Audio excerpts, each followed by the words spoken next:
사랑하고 축복합니다. 오늘도 우리 예수님과 함께함으로 승리하는 믿음의 가족들 되시기를 주님의 이름으로 축복합니다.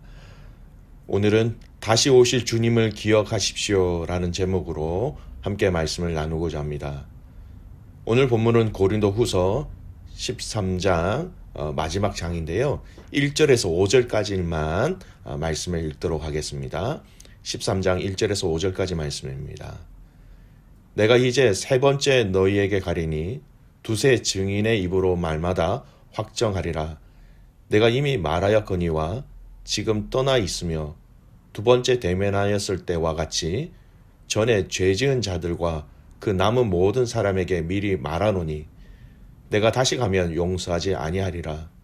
이는 그리스도께서 내 안에서 말씀하시는 증거를 너희가 구함이니 그는 너희에게 대하여 약하지도 않고 도리어 너희 안에서 강하시니라. 그리스도께서 약하심으로 십자가에 못 박히셨으나 하나님의 능력으로 살아계시니 우리도 그 안에서 약하나 너희에게 대하여 하나님의 능력으로 그와 함께 살리라. 너희는 믿음 안에 있는가 너희 자신을 시험하고 너희 자신을 확증하라. 예수 그리스도께서 너희 안에 계신 줄을 너희가 스스로 알지 못하느냐. 그렇지 않으면 너희는 버림받은 자니라. 아멘. 오늘은 고린도 후서의 마지막 장 13장의 말씀으로 함께 말씀을 나누겠습니다. 본문의 내용을 다 읽지는 않았지만 이 13장 마지막 고린도 후서의 편지의 내용에는 여러 가지 내용이 들어가 있습니다. 고린도 교회 안에 아직 남아있는 회개하지 아니한 자들, 그리고 이들을 보면서 스스로 자기 자신들을 돌아볼 것을 권면하는 내용들, 그리고 마지막까지 이 모든 것은 주님의 교회를 온전히 세우고자 하는 그런 방법과 의도였다라는 것으로 사도 바울이 이 고린도후서 13장의 말씀을 마무리하고 있습니다. 이 내용 가운데 고린도 교회에 아직 회개하고 있지 않는 자들에 대한 이 말씀을 중심으로 하여 오늘 말씀을 나누고자 합니다.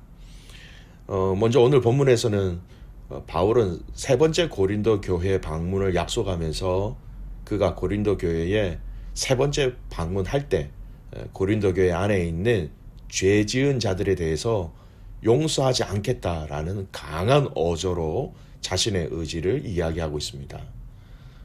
자신의 방문이 이 세 번째 방문이 될 것이다라고 먼저 얘기합니다. 사도행전에서는 여러분 바울이 고린도를 방문한 횟수가 한 번밖에 기록되어져 있지는 않습니다. 그러나 바울이 고린도를 그동안 한 번밖에 방문하지 않았던 것은 아니었지요.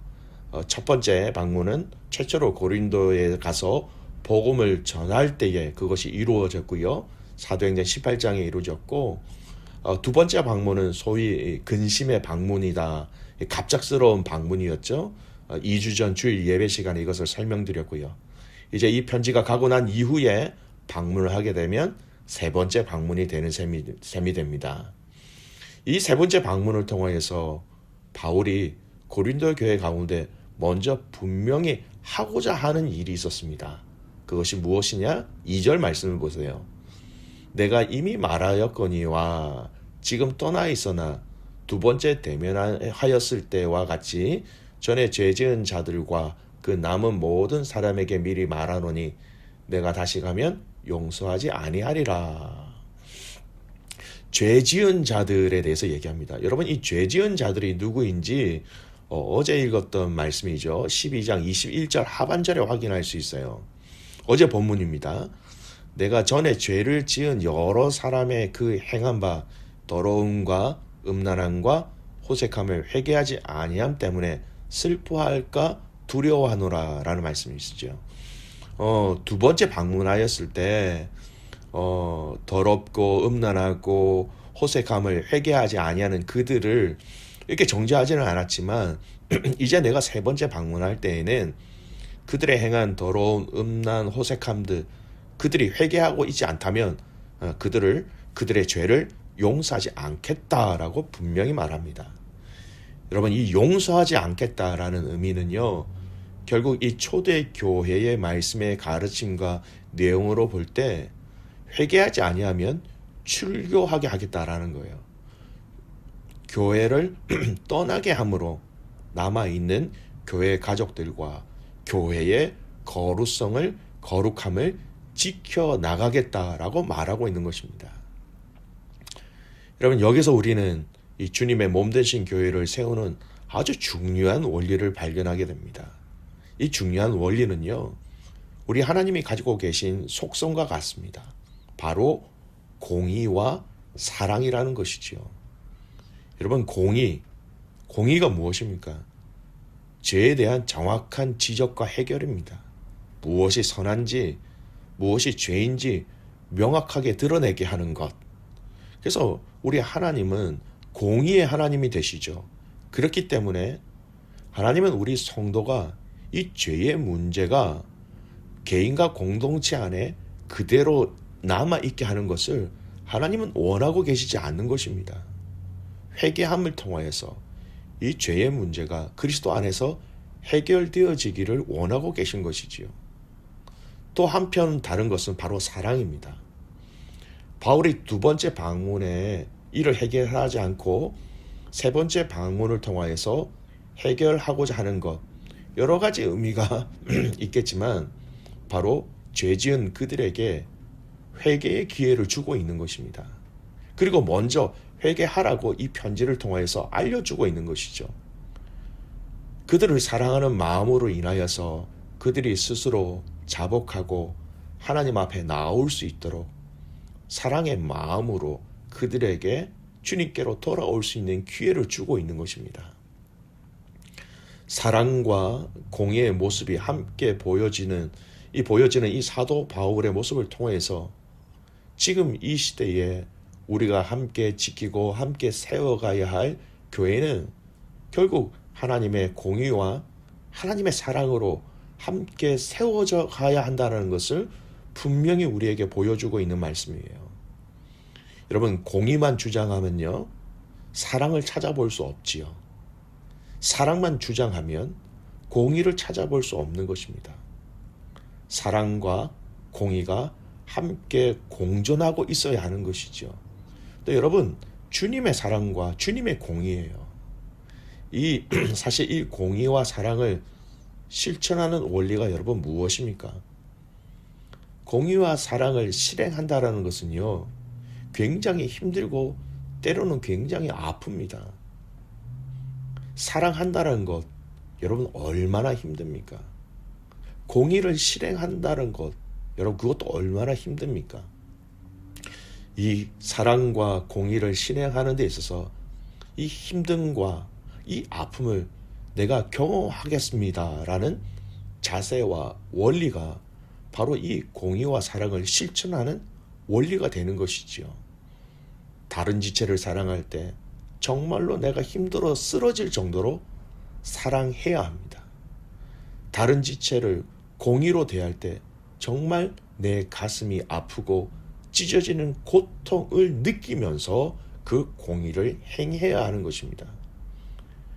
교회 안에서 사랑의 원리를 행할 때 나 자신이, 우리가 공동체가 여러분 힘들어질 때까지, 그러니까 평범한 힘듦이 아니라 너무너무 힘들 때까지 사랑의 원리를 실행해야 하고요.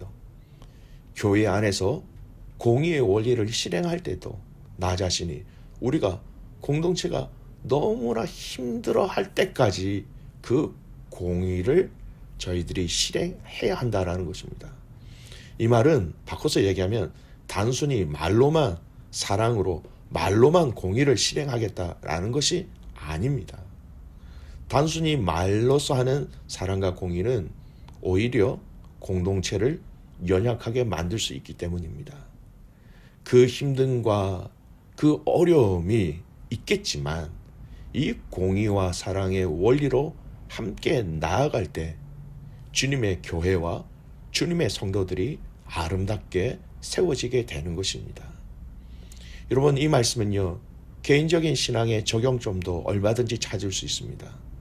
여러분, 진정한 그리스도인이라면 부드러움과 또 부드러울 때와 강할 때 또는 인내할 때와 엄중한 결단을 내리고 심판할 때를 또한 분명히 구분할 수 있어야 하는 것이죠.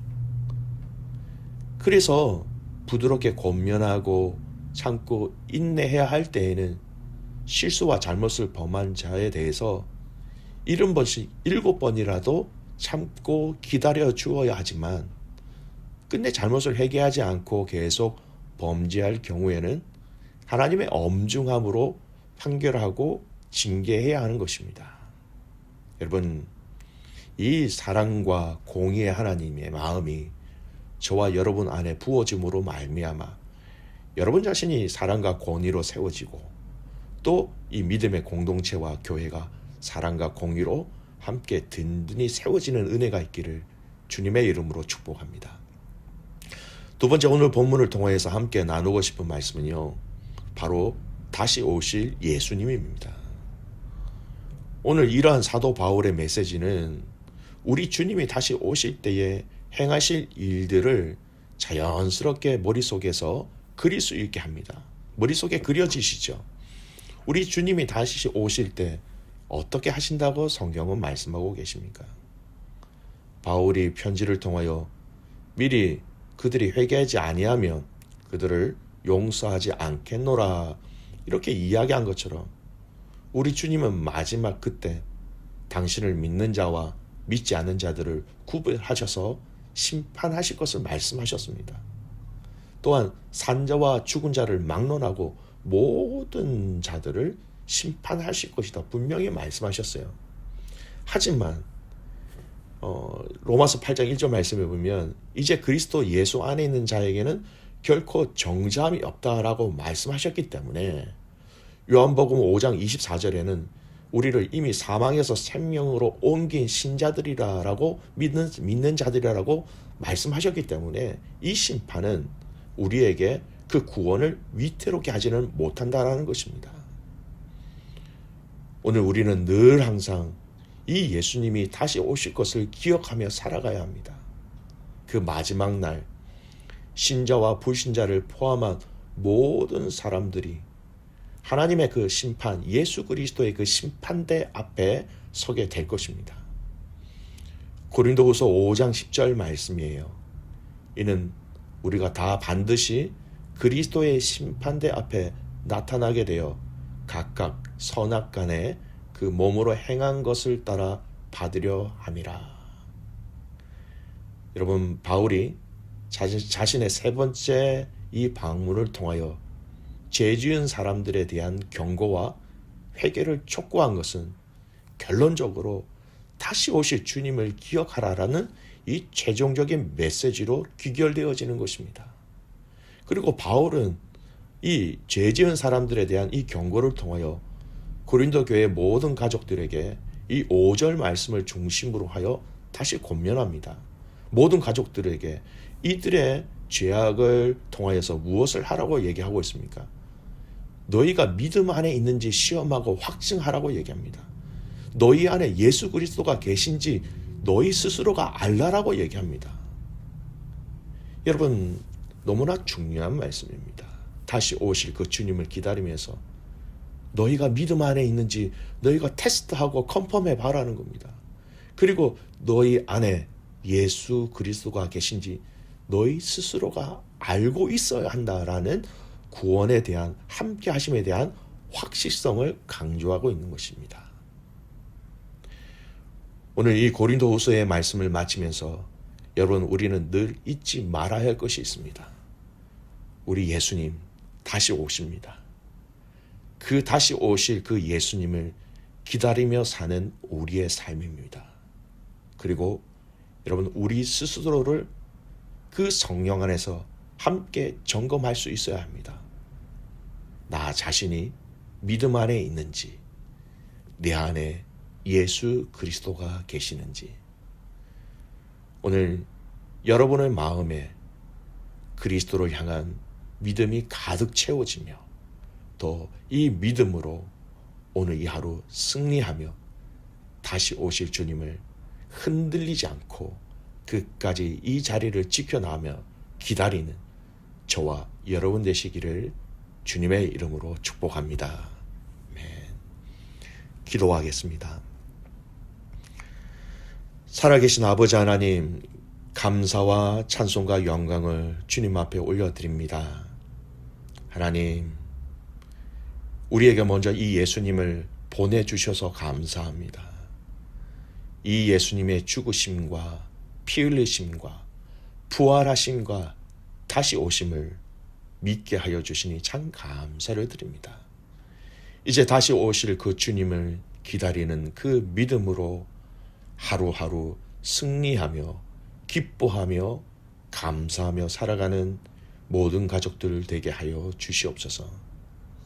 하나님, 주님 앞에 설 때에 부끄럽지 않게 우리의 믿음을 지켜낼 수 있도록 날마다 우리를 동행하여 주시고, 죄악의 자리에 서지 아니하고 선한 자리, 주님께 영광을 올려드리는 자리에 서게 하여 주시옵소서. 하나님, 마지막으로 이 사도 바울이 이 고린도 모든 가족들에 권면하는 것처럼 너희가 믿음 안에 있는지 시험하고 확증하라. 너희 안에 예수 그리스도가 계신지 너희 스스로 알라. 라고 말한 이 말씀, 주님, 오늘 이 하루 내 안에, 우리 안에 예수 그리스도를 향한 그 믿음이 있는지를 시험하고 확증하는 하루가 되게 하시고, 또 내 안에, 우리 가정 안에, 우리 공동체 안에 예수 그리스도가 함께하고 계심을 스스로 알며 이것을 명확하게 신뢰하며 의지하며 이것으로 승리하는 모든 가족들 되게 하옵소서. 하루하루의 삶 속에서 주님을 닮아가게 하시고, 특별히 하나님 먼 곳에서 사역하고 계신 귀한 선교사님들의 삶 가운데 주님의 선하신 은혜와 열매가 그곳 가운데 맺혀지게 하여 주시옵소서. 그렇게 행하신 하나님을 신뢰하며 살아계시는 예수님의 이름으로 기도드리옵나이다. 아멘.